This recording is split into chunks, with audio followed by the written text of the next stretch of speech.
Hola, muy buenas tardes. Agradezco muchísimo al Instituto Veracruzano de la Cultura por esta invitación a participar en sus charlas con motivo del Día Internacional de los Museos. Mi nombre es Efrén Calleja Macedo, soy codirector del Centro de Producción de Lecturas, Escrituras y Memorias. Estamos ubicados en Puebla y voy a compartir pantalla en este momento para iniciar mi presentación. Me parece que aquí está. Bueno, espero que se vea. Mi tema es imaginar el cedulario como potencia amplificadora del reparto de lo sensible.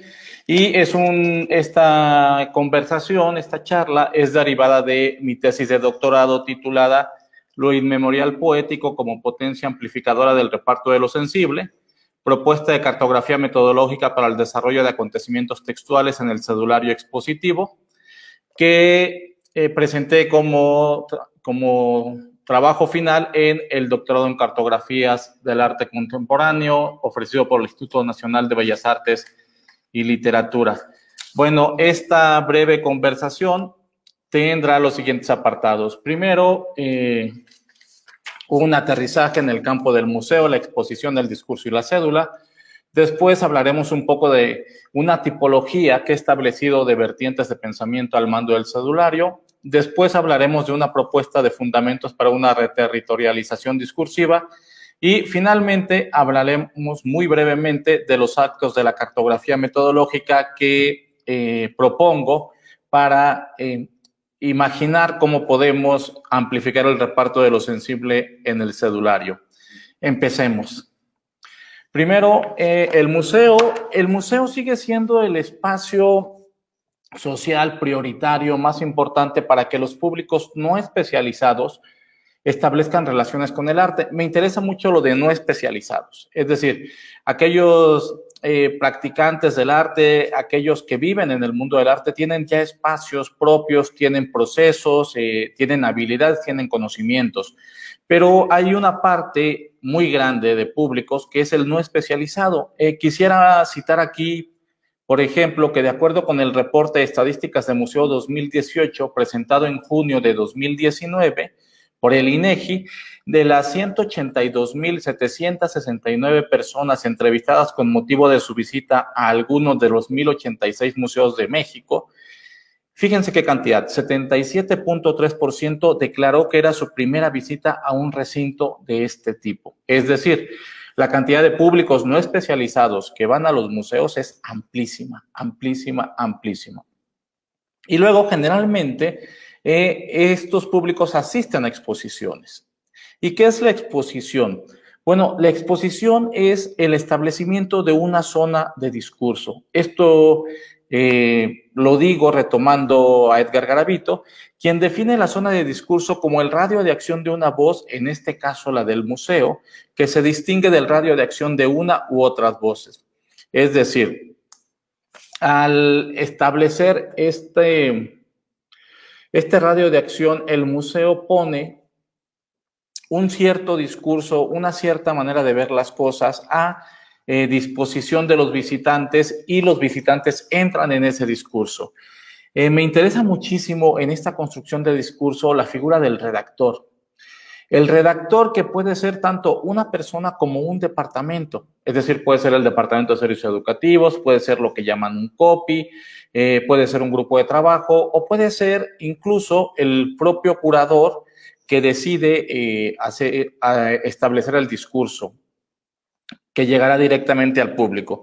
Bueno, de acuerdo con su etimología en latín, redactor es el que va a lo ya acontecido para moverlo hacia adelante y ponerlo al frente, en el presente, es decir, para traer un resumen de eso. Este trasladar no es automático, por supuesto. En su devenir pendular, el redactor selecciona y moldea aquello que presentará. Es decir, además de reducirlo a términos breves y comprensibles, debe convertirlo, comprenderlo y resolverlo de otra manera. Por esta obligación de resumir, yo digo que en cada redactor hay un Sísifo brechtiano, pensando en aquello de Brecht que decía, me parezco al que llevaba en sus manos un ladrillo para mostrarle al mundo cómo era su casa. Bueno, en esa promesa de ese ladrillo, que es ese resumen, está el trabajo del redactor, el hacer ver del redactor que genera el contenido para textualizar el discurso de la exposición. A veces el redactor aprieta tanto la materia que la desaparece. Pensemos un poco en el poema de Ángel González que dice, esto no es nada. Dice, si tuviésemos la fuerza suficiente para apretar como es debido un trozo de madera, solo nos quedaría entre las manos un poco de tierra. Y si tuviésemos más fuerza todavía para presionar con toda la dureza esa tierra, solo nos quedaría entre las manos un poco de agua. Y si fuese posible aún oprimir el agua, ya no nos quedaría entre las manos nada. A veces eso pasa con el redactor. En el resumen queda nada. ¿En dónde para el trabajo del redactor? Bueno, en la cédula. Y la cédula textualiza el pensamiento del museo. Aquí debe acotarse que en cada exposición el museo establece dos argumentos, digamos. Primero, lo que considera arte. Y eso está explicitado ya en la selección de piezas. Y después, lo que piensa de ese arte. Esto significa cómo lo comprende, desde qué enfoques lo valora, en qué ámbitos lo explica y con qué lenguajes lo dialoga. Esto, lo que el museo piensa del arte, se comunica mediante dos elementos textuales. Por un lado, el cedulario, que está distribuido a lo largo de la exposición, y por otro lado, el catálogo. Pero el catálogo se vende, está en la tienda, es decir, es opcional. Por lo tanto, el elemento textual que establece de manera directa la zona de discurso en la exposición es el cedulario. Las cédulas dicen lo que el museo piensa del arte. Por lo tanto, establece una posible relación con el arte. Esa zona de discurso establece una posible relación con el arte. Y por supuesto está el visitante, que es la figura principal. La función genérica de las cédulas es recibir, explicar, contextualizar y guiar al público, es decir, encauzar su relación con el arte, aportar ventanas para ver la obra desde ciertos marcos y propiciar el diálogo con el pensamiento del museo. Esto es importante. El cedulario no desplaza las obras arte, no las sustituye, no ocupa su lugar, solo las pone en determinada perspectiva. Bueno, como ha explicado Didier Huberman, la lectura es dual, tiene un sentido denotativo en busca de significados establecidos, es decir, la lectio, y tiene un sentido connotativo de uso transversal e imaginativo, la delectatio. Gracias a esta resonancia dual, cada acto lector es propio e intransferible. Es decir, aunque el destino de la mirada sea el mismo, cada lector ve lo propio, lo que sabe, lo que ha vivido, como lo enuncia de gran manera Juan Ramón Jiménez en el poema Ojos de ayer. Miren, dice, ojos que quieren mirar alegres y miran tristes. Ay, no es posible que un muro viejo de brillos nuevos, que un seco tronco abra otras hojas, abra otros ojos, que estos que quieren mirar alegres y miran tristes. Ay, no es posible. Por ello, el visitante es un implicado potencial. Necesita encontrar en su memoria emociones relacionadas con lo que lee, algo que haga vibrar su recuerdo, redimensione lo que piensa o avive su imaginación. Para averiguar si esto sucede, es necesario analizar desde dónde se piensa el ser cédula. Y aquí tengo que hacer un paréntesis. Cuando hablo del ser cédula, no me refiero a la manifestación física de la cédula, es decir, al tamaño, la tipografía, el diseño, los colores, la extensión del texto, no. Me refiero a desde dónde se piensa la cédula antes de entrar a ese proceso que la va a materializar. Para ello tenemos que hablar de informar. De acuerdo con Flusser, informar es imponer forma a la materia. El pensamiento se informa principalmente a través del lenguaje hablado y escrito. En el territorio de la exposición museística, la información del pensamiento institucional se da, como ya hemos visto, en las cédulas. Así que podríamos decir que, como en el relato bíblico, la palabra está en el principio.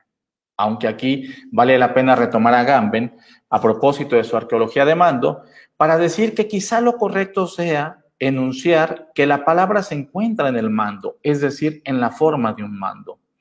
Porque a partir de este mandato de origen se definen las textualidades del cedulario que encausan la relación con el arte por parte de los públicos no especializados. Por lo tanto, hasta aquí es posible identificar ya una triada operativa de la cédula.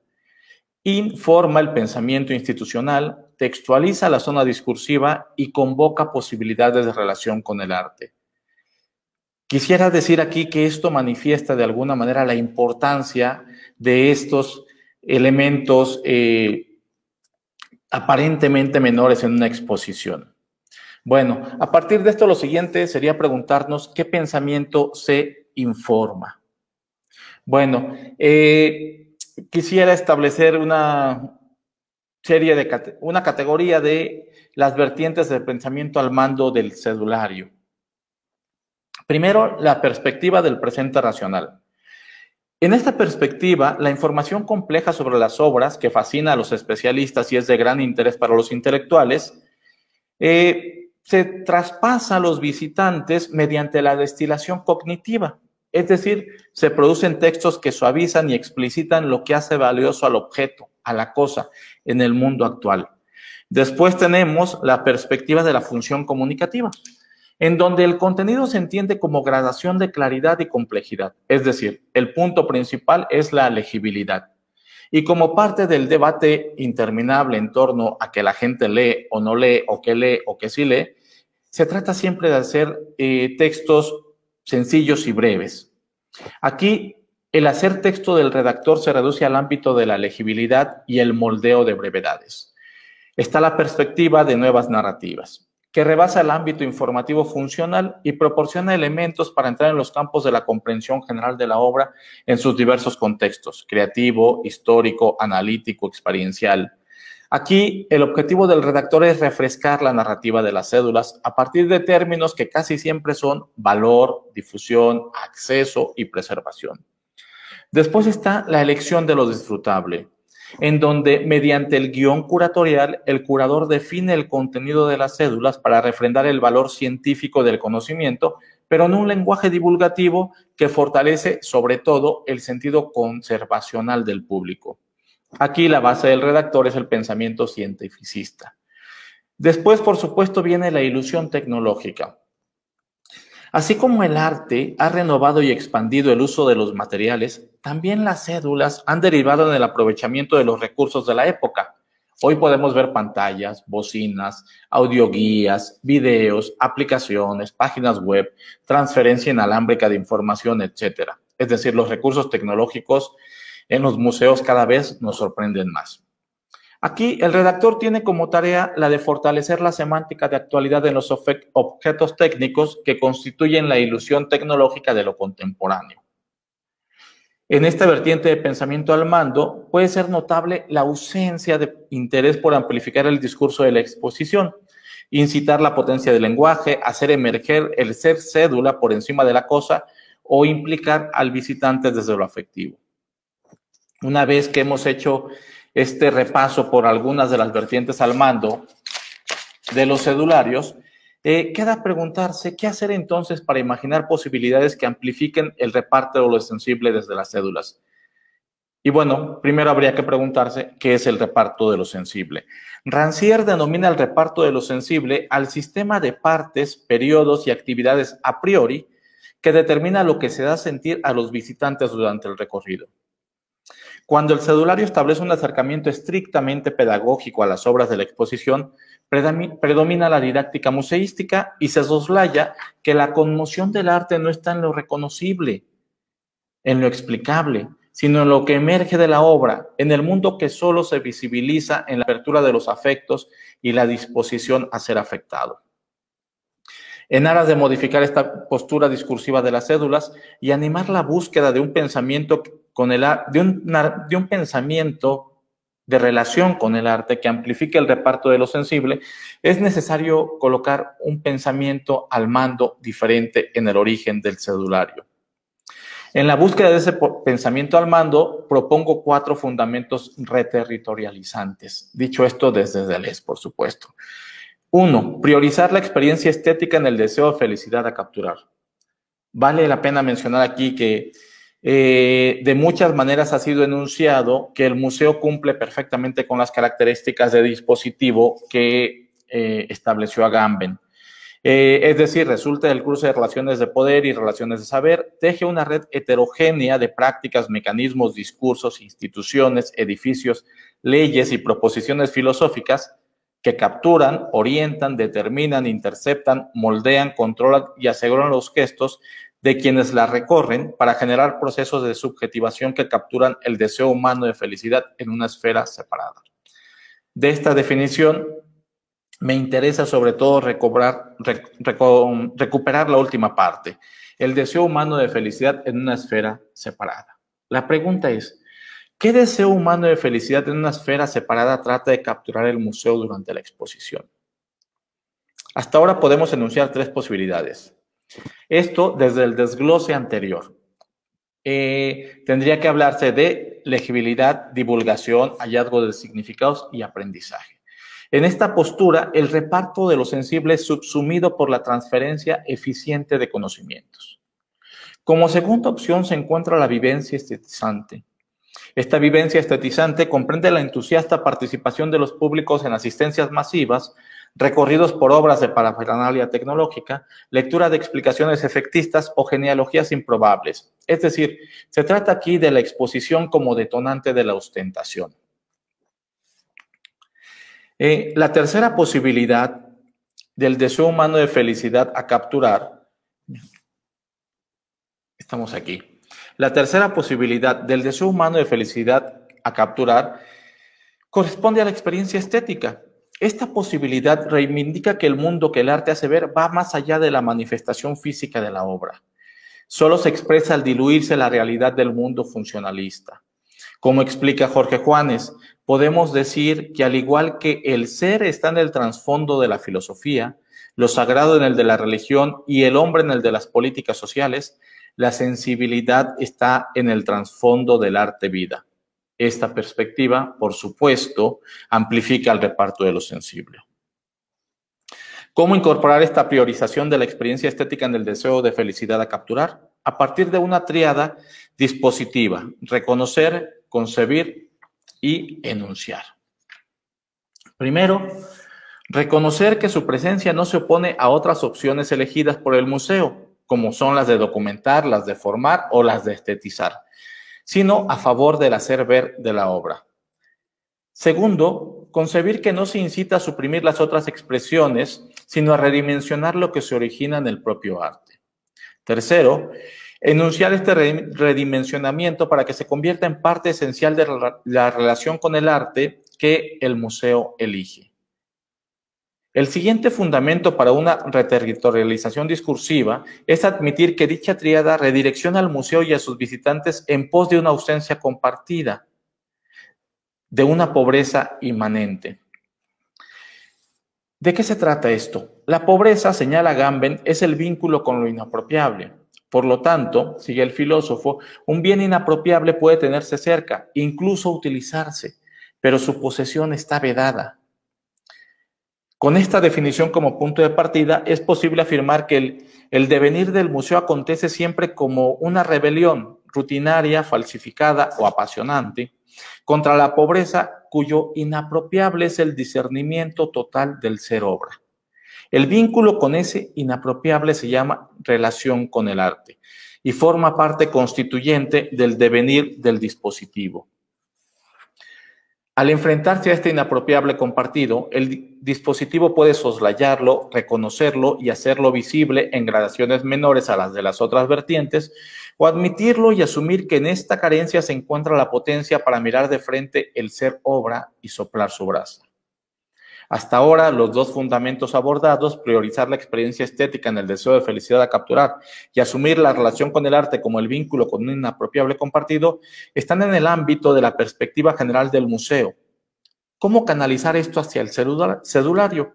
Mediante el tercer fundamento de esta propuesta, que es establecer acontecimientos textuales para el ritornello del arte. Como se ha expresado hasta ahora, hacerse responsable del reparto de lo sensible no significa excluir otras vertientes de pensamiento necesarias para el funcionamiento institucional. Pero es necesario que en esa articulación institucional haya siempre un retorno al hacer ver del inapropiable compartido, un ritornello textual que permitan, como indican Deleuze y Guattari, desterritorializar el cedulario para reterritorializar textualidades originadas, enunciadas y caracterizadas por el pensamiento del arte. ¿Qué significa esto? Bueno, significa honrar el acto de resistencia originario de la obra que ha sido proclamado por Deleuze. Por supuesto, para esto hace falta un lenguaje otro, ajeno al utilizado por los rutinarios. De eso trata el cuarto y último de los fundamentos propuestos para reterritorializar el discurso expositivo del cedulario. Este último punto es agitar el viento de lo inmemorial poético. Sí, como asegura Benjamin, las semillas de Samético permanecieron ocultas en las pirámides durante miles de años antes de germinar, en donde aguardan las simientes de los acontecimientos textuales que brotarán gracias al acto lector para establecer el ritornelo del arte que emplace al desocultamiento de la impetuosa personalidad del arte identificada por Guattari como independiente de la autoría por la autoposición que el ser obra conserva en sí. Yo creo que en el viento de lo inmemorial poético. Primero, hablo de viento como la fuerza de nadie visibilizada por Octavio Paz en su poema Viento. Se los voy a leer. Cantan las hojas, bailan las peras en el peral, gira la rosa, rosa del viento, no del rosal. Nubes y nubes flotan dormidas, algas del aire. Todo el espacio gira con ellas, fuerza de nadie. Todo ese espacio vibra la vara de la amapola y una desnuda vuela en el viento lomo de ola. Nada soy yo, cuerpo que flota, luz, oleaje. Todo es del viento y el viento es aire siempre de viaje. Segundo, se apela a lo inmemorial desde la mirada de Agamben, para quien lo inolvidable se precipita de memoria en memoria, pero nunca logra convertirse en recuerdo. Para el filósofo, ese olvido inolvidable es la palabra humana, el lenguaje. El viento de lo inmemorial, por lo tanto, habita en el lenguaje y lo desborda para mecer en su oleaje aquello que solo es visible al ser enunciado. Finalmente, lo poético es, inicialmente, el lenguaje relacionado con la poesía. Pero no se entiende aquí en un sentido dado, sino como lo ha desglosado Nancy. Poesía es el acceso a un sentido ausente en cada ocasión. Más aún, el propio sentido de poesía permanece siempre por hacerse. Poesía, como bien conjuró Lorca, es el encuentro de dos palabras que uno nunca creyó que pudieran juntarse y que al unirse fundan algo así como un misterio. Es cierto que buscar lo poético no asegura encontrarlo, que es posible fallar y solo establecer una versión modificada de lo rutinario. A pesar de eso, lo importante es hacerse cargo de la búsqueda y emprenderla, ir en cada cedulario en pos de lo que Flusser llama el verso exitoso, un enriquecimiento de la lengua que no significa un empobrecimiento de lo inarticulable. Esto nos lleva a la propuesta de cartografía metodológica que permita amplificar el reparto de lo sensible. La pregunta central es la siguiente: ¿cómo convocar cedularios que relean la obra en el contexto expositivo museístico desde una perspectiva que la respete y se abstenga de pretender resumirla o agotarla para, al contrario, amplificar el reparto de lo sensible? El inicio de la respuesta está en reconocer, primero, que es necesaria la relectura y que cada museo, cada dispositivo, precisa un carácter metodológico propio, definido a partir de su particular tejido de relaciones de poder y de saber.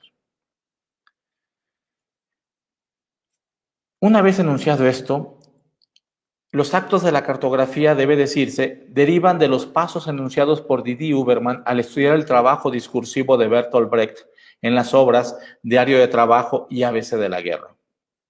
A partir de dicho inventario, yo propongo 5 actos que apuestan por un devenir museístico que conjunte, mezcle, diversifique y baraje posibilidades de validez gradual, matizada, relacional y emergente. Primero, la toma de posición. Como explica Didier Huberman, tomar posición es seleccionar lo que se configurará y augurar o bloquear lo que lo excederá. Quien toma posición elige horizontes, movilidad, rutas, narrativas, temporalidades, exigencias, aspiraciones y futuros. Si evade la toma de posición, el museo vota silenciosamente por permanecer en lo rutinario. Orientado por la toma de posición del museo cuando ésta existe, el redactor planifica su viaje pendular. El pensamiento al mando será la constelación que lo ampare para navegar al segundo acto de la cartografía metodológica, que es la búsqueda de saber. Una vez establecida la toma de posición, el pensamiento al mando sustenta la visión sobre el arte que se textualizará en el cedulario. Por ello, este segundo acto de la cartografía metodológica tiene sentido si, solo si, se admiten 4 variables. La institución nunca sabe todo lo necesario, el redactor nunca sabe todo lo necesario, la búsqueda endógena es una falsa averiguación y la investigación tautológica confirma el saber consagrado, pero no modifica el devenir del museo. De manera que la búsqueda de saber exige un territorio fecundo, acorde con las expectativas acontecimentales. De eso se trata el tercer acto, de el uso de los documentos pertinentes. El redactor tiene como primera tarea la de reconocer los brazos de la documentalidad que son pertinentes para dar continuidad a la toma de posición institucional. En términos prácticos, al cuestionar las necesidades de saber, se invocan las primeras soluciones documentales. Esto hace evidente que el epicentro de la búsqueda de saber es siempre un acto lector. Es decir, antes de dar a leer, el redactor debe leer en diversas escalas las correlaciones y las influencias que se entrecruzan en la documentalidad. Esta lectura multimodal en pro de los documentos pertinentes es en sí misma la búsqueda de saber. Yo me pregunto, ¿cómo sería posible pensar en un redactor que aspira a convocar el extrañamiento, el asombro, la revelación del espectador sin ser protagonista antes de su propio extrañamiento, asombro y descubrimiento? El primer lector experiencial del cedulario, por lo tanto, debe ser el redactor. Esto conduce al redactor hacia la obligación de cuestionarse una y otra vez, ¿qué es esto que me lee mientras lo leo? ¿Cuál de sus verdades espera emerger a la luz? ¿Cómo hacer visible en la textualidad del cedulario el misterio de la obra de arte? ¿De qué manera puede este descubrimiento transformarse en un emplazamiento del hacer ver de la obra para invocar su salida al encuentro del espectador? La clave está en el siguiente acto de la cartografía metodológica, la deconstrucción para remontar. El verdadero resumir textual nunca es la coreografía rutinaria que en un afán reduccionista erosiona el saber para achatarlo y volverlo manejable. Por lo contrario, quien resume lleva a cabo una cosecha de gestos aleatorios que trata de esencializar el saber y potencializarlo como embrión de una lectura experiencial. Entonces, ¿cómo llevar a cabo esto sin caer en las redes de la síntesis, alejándose de los clichés textuales y visuales, como indica Didier Huberman? Es decir, hay que analizar, descomponer, remontar, interpretar, alejarse de los clichés lingüísticos que ocasionan clichés visuales. Esto permite producir intervalos donde antes solo había orden y visualizar un nuevo orden, un montaje inédito. Por lo tanto, aquí hay 2 gestos simultáneos: de construir, es decir, desmontar, y remontar, es decir, redisponer. La presencia en el cedulario de una textualidad que deconstruye y remonte es, por sus características no factuales, una profanación que llama a replantear la intención y la lógica de las cédulas. Esta intrusión da pie al último apartado de la cartografía metodológica, y me refiero a la publicación idónea. La publicación del cedulario debe contemplar estructuras rítmicas que irrumpan en la trayectoria comunicacional, biográfica, técnica, histórica, para generar estribillos poéticos que permitan posicionar el ritornelo del pensamiento del arte. Así como no hay una metodología invariable, tampoco hay un orden predestinado.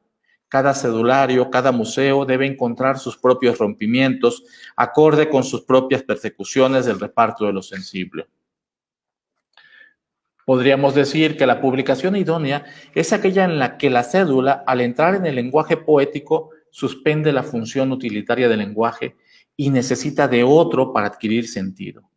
Sin embargo, este ritornelo, como la lógica, no es instaurable o replicable desde la generalidad, mucho menos desde la teoría. Debe hacerse en cada caso, porque ya lo advirtieron Deleuze y Guattari. No basta con decir viva lo múltiple, hay que hacerlo y hacerlo de la forma más simple, a fuerza de sobriedad. Por ello, quizá la publicación idónea de las cédulas que buscan amplificar el reparto de lo sensible incluya aceptar con John Cage que a veces no tener nada que decir y decirlo es hacer poesía. En esa poesía aguarda la oportunidad para confirmar que, como explica Bachelard, la imaginación no es la habilidad de formar imágenes o la de atraer los lugares comunes, sino la facultad de deformar las imágenes suministradas por la percepción y, sobre todo, la de librarnos de las imágenes primeras para provocar nuevas versiones, interpretaciones inéditas y confluencias inesperadas que permitan amplificar el reparto de lo sensible a partir del cedulario. Con esto concluyo. Agradezco muchísimo la invitación del Instituto Veracruzano de la Cultura y estoy muy contento de participar en esta celebración con motivo de los museos y la posibilidad de reimaginarlos. Muchísimas gracias.